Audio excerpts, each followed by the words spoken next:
Supreme court کا توہین قرآن اور قادیانیت کی ترویج کے مقدمے میں سے توہین قرآن اور قادیانیت کی ترویج کی دفعات حذف کرنے کا حکم۔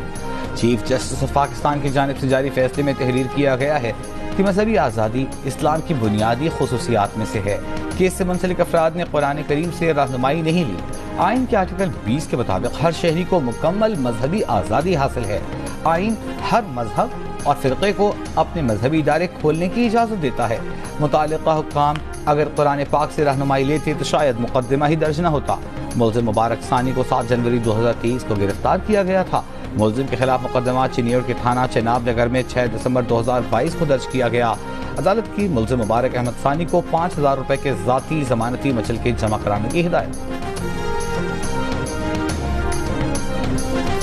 ختم نبوت کے لحاظ سے بھٹو جیسے وزیر اعظم کی اسمبلی میں مولانا شاہ احمد نورانی صدیقی رحمۃ اللہ علیہ ماڈرن دنیا میں پاکستان کی پارلیمنٹ میں بیٹھ کر آپ نے وہ کردار ادا کیا کہ جو دوسرے ممالک کے لیے بھی مشعل راہ بنا۔ جس وقت قادیانیوں کو غیر مسلم اقلیت قرار دینے کا مسئلہ تھا، آج ہمیں پتہ چلتا ہے کہ یہ کام کتنا مشکل کام تھا جو مولانا نورانی رحمۃ اللہ علیہ کر گئے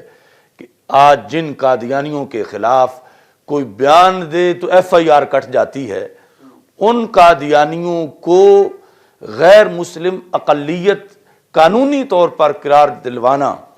اسمبلی میں بیٹھ کر امریکہ اور جو سارے اس قادیانیت کی پشت پر تھے، یہ پھر اللہ کا خاص فضل تھا کہ جو پاکستان کی سلطنت کو حاصل ہوا، اور یہ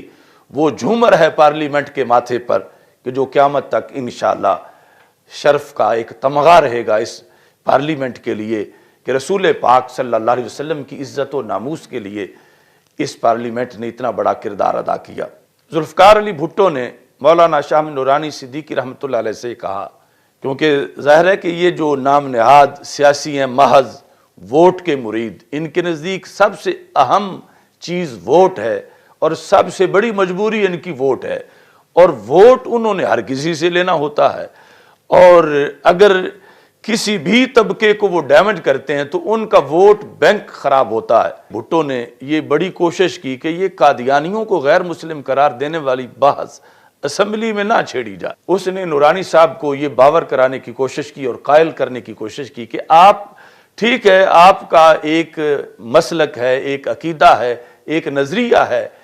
تو اس کے مطابق آپ پارلیمنٹ سے باہر مدارس میں، مساجد میں ان کو جو کہتے ہیں کہتے پھریں، لیکن یہ پارلیمنٹ کے اندر آپ یہ بحث نہ لائیں۔ یہ فتوے دینا کہ فلاں کافر ہے، فلاں کافر ہے، یہ مسجد کا کام ہے، یہ مدرسہ کا کام ہے، یہ پارلیمنٹ کا کام نہیں۔ یعنی یہ اس وقت بھٹو کی دلیل تھی، اور آج تو ہمیں کہتے ہیں نا کہ یہ مسجد کا بھی کام نہیں، لیکن اس وقت ابھی بھٹو کی سوچ یہ تھی کہ مسجد میں کہہ لو، مدرسہ میں کہہ لو، لیکن یہ تو پارلیمنٹ ہے، تو یہ ایک پورا ملک ہے، پھر انٹرنیشنل برادری ہے، پھر ہمیں دنیا کیا کہے گی؟ پارلیمنٹ میں یہ قرارداد پیش نہ کریں اور نہ ہی منظور کرائیں، چونکہ جب پیش ہوگی پھر امتحان ہوگا کون حمایت کرتا ہے کون نہیں کرتا۔ تو مولانا شاہ احمد نورانی صدیقی رحمۃ اللہ علیہ نے بھٹو کو جن لفظوں سے قائل کیا کہ بھٹو جیسا آزاد خیال بندہ بھی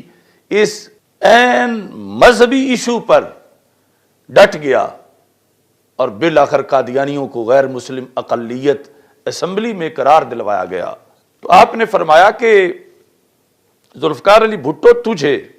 منتخب کیا ہے ان نمائندوں نے جن کو عوام نے ووٹ دے کے منتخب کیا، تو ان بندوں کا منتخب ہے، اور حضرت محمد مصطفیٰ صلی اللہ علیہ وسلم اللہ کے منتخب ہیں، انہیں اللہ نے رسول بنایا صلی اللہ علیہ وسلم۔ تیری کرسی زمین پر ہے، ان کی کرسی عرش بری پر ہے۔ اب تو اس ملک کا منتخب وزیر اعظم ہے۔ اگر کوئی بندہ آج اسلام آباد میں اپنی کرسی رکھ کے بیٹھ جائے اور کہے میں بھی وزیر اعظم ہوں، تو آپ یہ کہو گے کہ کہتا پھرے کوئی بات نہیں، یا اس پر آپ کوئی ایکشن لوگے؟ اس نے کہا میں ایکشن لوں گا، میں منتخب ہوں، پوری قوم نے مجھے منتخب کیا ہوا ہے، اور میرے ہوتے ہوئے جو کہے کہ میں بھی وزیر اعظم ہوں تو میں کہوں گا، بولوں گا۔ آپ نے فرمایا کیا بولو گے؟ کہنے لگا میں کہوں گا یا تو یہ بندہ غدار ہے یا پاگل ہے، ان دونوں میں سے ایک بات ضرور ہے۔ تو مولانا شاہ احمد نورانی نے فرمایا تجھے لوگوں نے منتخب کیا، ختم نبوت کے منصب اور خاتم النبیین کا مرتبہ ہمارے آقا صلی اللہ علیہ وسلم کو اللہ نے دیا، اب تو ایک چھوٹی سی کرسی والا کہتا ہے کہ میرے ہوتے ہوئے اگر کوئی دوسرا کہے میں بھی وزیر اعظم ہوں تو وہ یا تو پاگل ہے یا غدار ہے۔ تو فرمایا ہم تو اس سے کوئی اور فتویٰ نہیں لینا چاہتے، یہی پوچھنا چاہتے ہیں کہ حضرت محمد مصطفیٰ صلی اللہ علیہ وسلم کے ہوتے ہوئے کوئی اور کہے کہ میں بھی نبی ہوں تو کم از کم اسے اتنا تو کہہ دو جتنا اپنی وزارت عظمیٰ کے لحاظ سے اپنے مخالف کو کہہ رہے ہو۔ تو اس نے کہا ہاں یہ تو میں کہوں گا کہ سرکار دو عالم صلی اللہ علیہ وسلم کے ہوتے ہوئے جو کہے میں بھی نبی ہوں وہ پاگل ہے، وہ غدار ہے۔ تو آپ نے فرمایا یہی ہم تحریک چلا رہے ہیں، یعنی حضرت محمد مصطفیٰ صلی اللہ علیہ وسلم خاتم النبیین ہیں، اور آپ کے ہوتے ہوئے یہ کانا دجال یہ کہتا ہے میں بھی نبی ہوں، اور پھر یہ لوگ اس کی تبلیغیں کرتے پھر رہے ہیں۔ یہ ہے ہمارا ان سے جھگڑا۔ اس طرح یعنی وہ جو ایک بہت بڑا مذہبی فریضہ تھا، اس کے لیے مولانا شاہ احمد نورانی صدیقی رحمۃ اللہ علیہ نے بھٹو کو قائل کیا، تیار کیا، پھر اٹارنی جنرل کو تیاری کروائی، پھر اسمبلی کے اندر اسمبلی کے باہر یعنی پورے ملک میں دورے کیے، اور اس طرح کر کے وہ تاریخی کام اللہ تعالیٰ نے ان سے کروایا کہ جس دن سے وہ ہوا اس دن سے آج تک یورپی یونین کا کوئی بھی وفد آئے پاکستان میں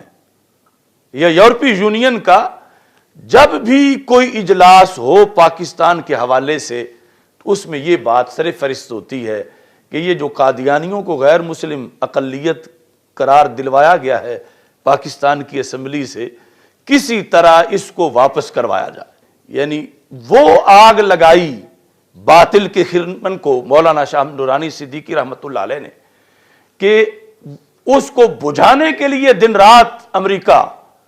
اور اس کے حواری لگے ہوئے ہیں، چونکہ یہ سب سے بڑے دشمن ہیں اسلام کے اور پاکستان کے، یہ قادیانی جو ہر وقت سازشوں میں مصروف رہتے ہیں، اور ان کے پیچھے ساری غیر مسلم قوتیں ان کو سپورٹ کر رہی ہیں، اور پوری دنیا میں ان کو جس شخص نے نکیل ڈالی تھی اس کو شاہ احمد نورانی صدیقی کہا جاتا، یعنی 5-6 گھنٹے مناظرے کیے یورپ میں قادیانیت پر، یہاں تک کہ قادیانی کتابیں چھوڑ کے بھاگنے پر مجبور ہوئے۔ مولانا شاہ احمد نورانی صدیقی رحمۃ اللہ علیہ نے اس انداز میں ختم نبوت کے لحاظ سے کام کیا۔